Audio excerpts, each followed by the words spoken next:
বিসমিল্লাহ, আলহামদুলিল্লাহ, সালাতু ওয়াসসালামু আলা রাসূলিল্লাহ ওয়া বা'দ। আজকে আমরা জানব ইসলাম কেন বৈরাগ্যবাদকে নিষেধ করে বা কেন ইসলামে বৈরাগ্যবাদ জায়েজ নেই বা সমর্থন করে না। এর কারণ জানতে হলে আমাদেরকে জানতে হবে রাসূল করিম সাল্লাল্লাহু আলাইহি ওয়াসাল্লাম মূলত সেই জাহেলি যুগের আরবদের উপরে বা তাদের স্বভাবচরিত্রের উপরে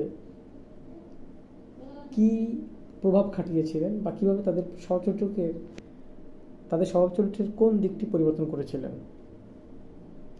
তিনি মূলত তাদের স্বভাবচরিত্রকে পরিবর্তন করেননি, বরং তাদের স্বভাবচরিত্রের গতিপথকে ঘুরিয়ে দিয়েছিলেন।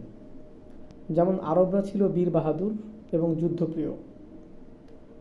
রাসূল করিম সাল্লাল্লাহু আলাইহি ওয়াসাল্লাম তাদের এই বীরত্বকে নিষ্প্রভ বা শীতল করে দেননি, বরং তিনি তাদের এই বীরত্বের গতিপথকে ঘুরিয়ে দিয়ে যা ব্যবহার হতো জাহিলি অহমিকায়, গর্ব অহংকারে, গোত্রপ্রীতি বা যুদ্ধ বিগ্রহের মাধ্যমে, তিনি সেগুলোকে আল্লাহর উদ্দেশ্যে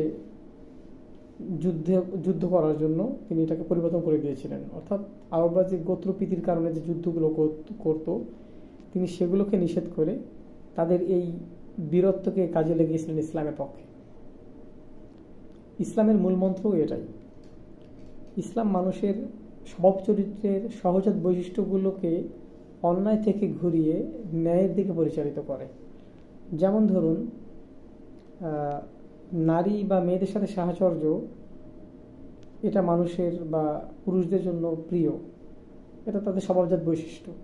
ইসলামও এটাকে হারাম বলে না বা নিষেধ বলে না, কিন্তু ইসলাম বলে যে এটা বৈধ পন্থায় স্ত্রীদের সাথে এই সাহচর্যকে উপভোগ করতে বলে, আর এটাকে হালাল করেছে।